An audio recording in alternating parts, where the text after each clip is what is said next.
How about now?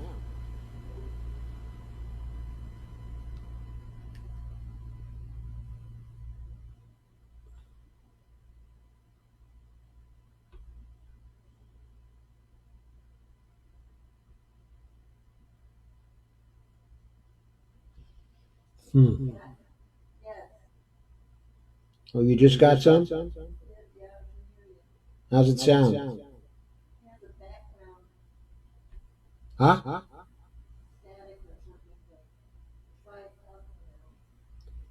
Okay. Hello, everybody.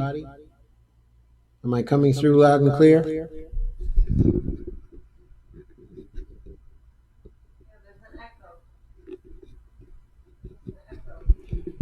Okay. I'll try to find out what the echo's from.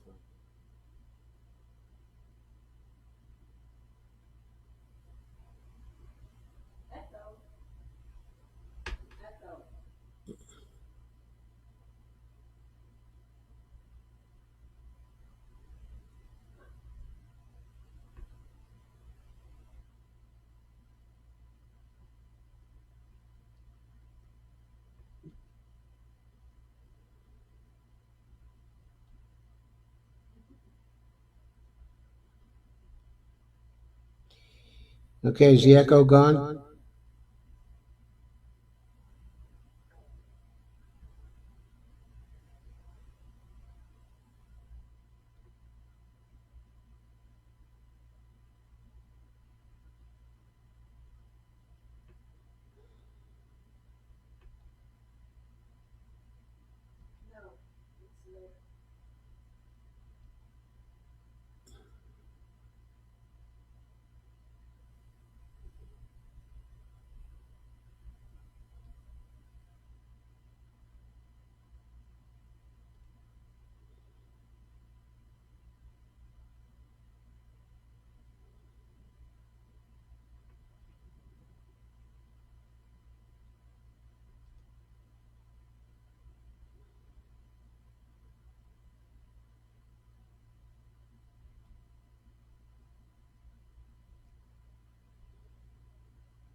Okay. How about now?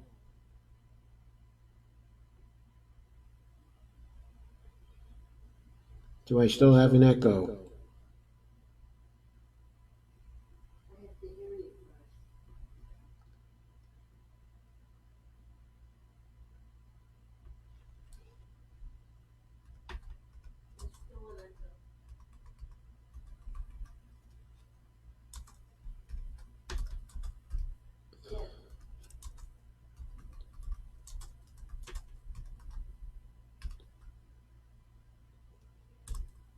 Oh, sounds good?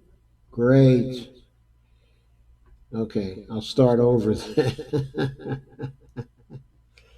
I've been having some technical difficulties tonight, and I'm only now really just getting started. Okay, so let's go. So, the Trump administration increased the severity of the Venezuelan sanctions, which the U.S. had been placing on that country in various forms.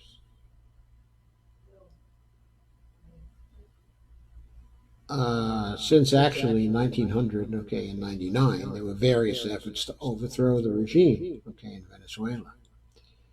But the Trump administration really increased the severity of the sanctions in 2017 to 2018.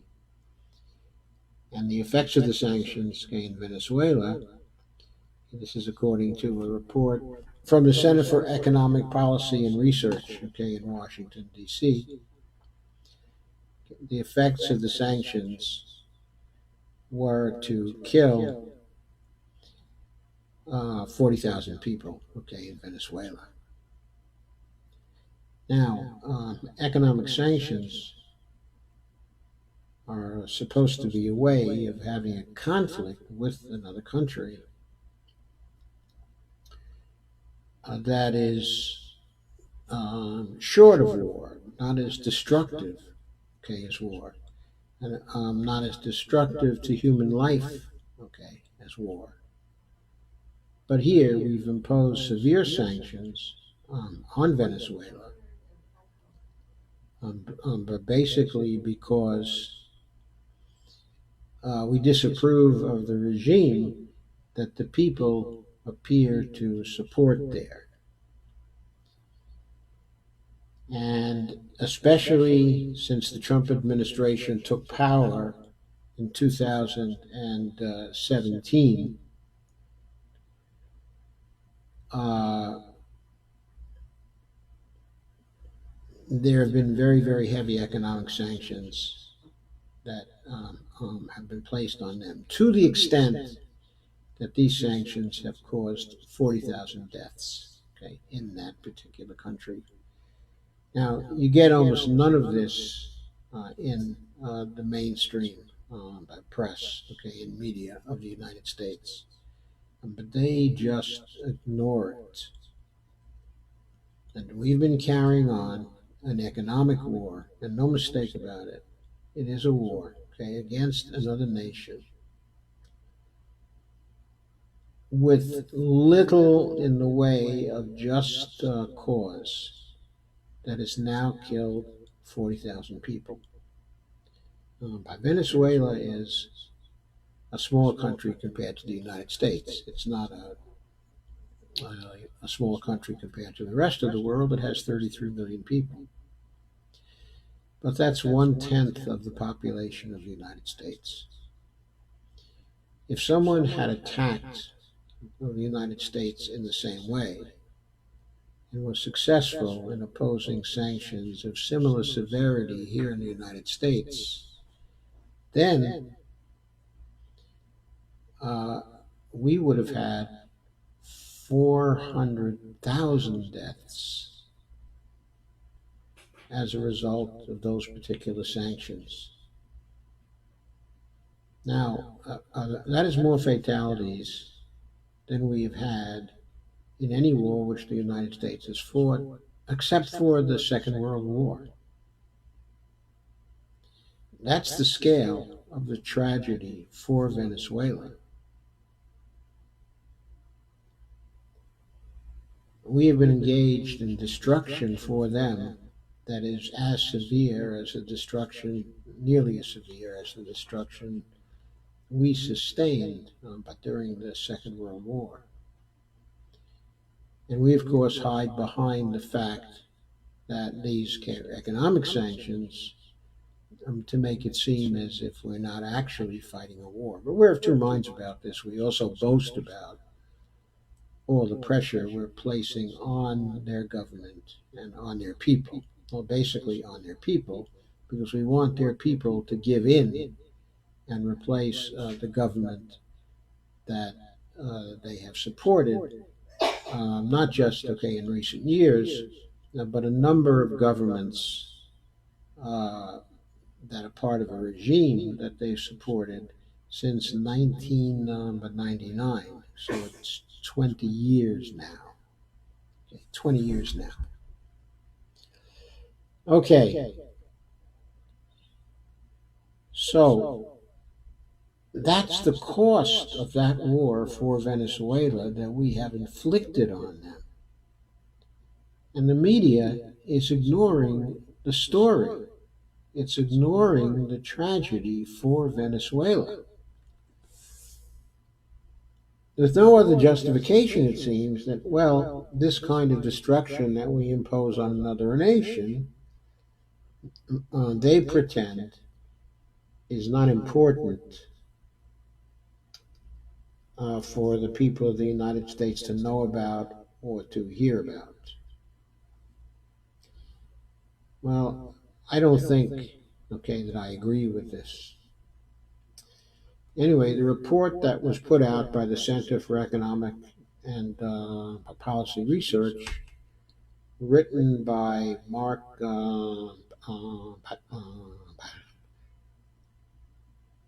Weisbrot and Jeffrey Sachs, not only calculated the 40,000 fatalities that were due to our sanctions in 2017 and 2018, but they also point out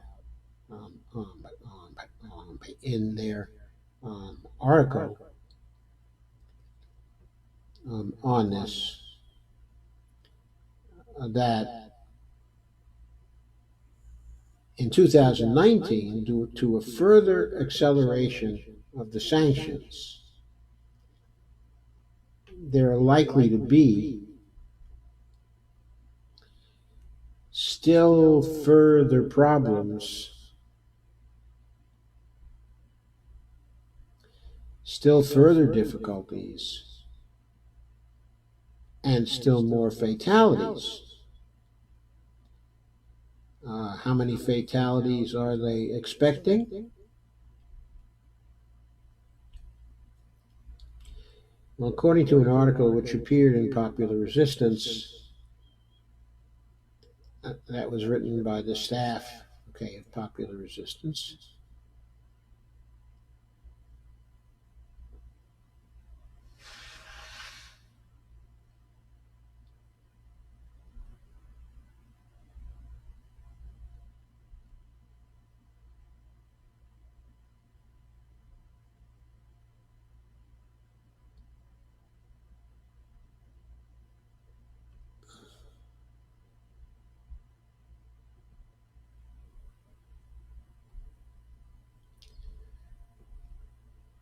there were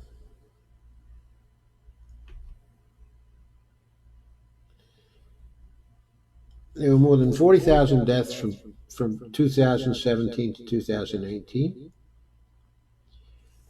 The sanctions have reduced the availability of food, okay, and medicine, which has been causing the increase in uh, actually disease and fatalities. The August 2017 sanctions contributed to a sharp decline in oil production, okay, in Venezuela. And they say if U.S. sanctions implemented in January 2019 continue, they almost certainly result in tens of thousands more avoidable deaths. And they say this finding is based on an estimated 80,000 people with HIV who not had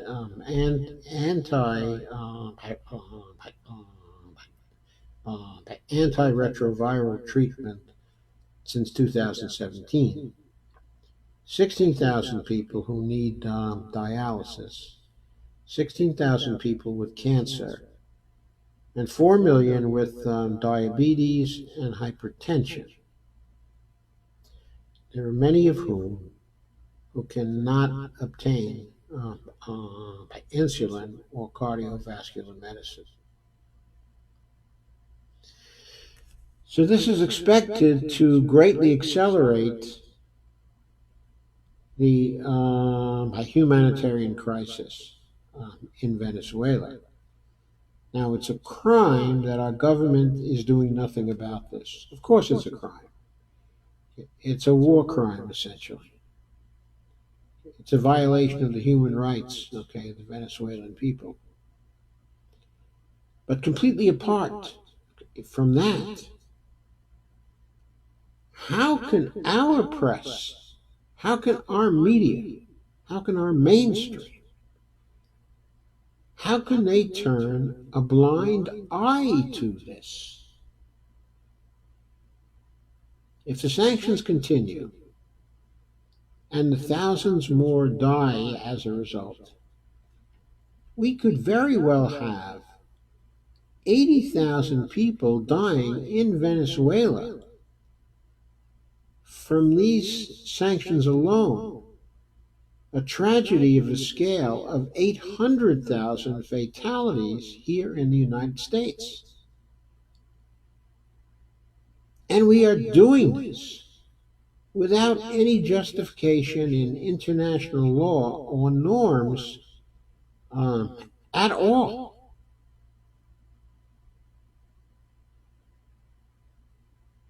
Of course, there are many of our allies are looking the other way, but things are getting so serious that even countries that are allies to us, are beginning to tell us now that we are going too far with respect to Venezuela.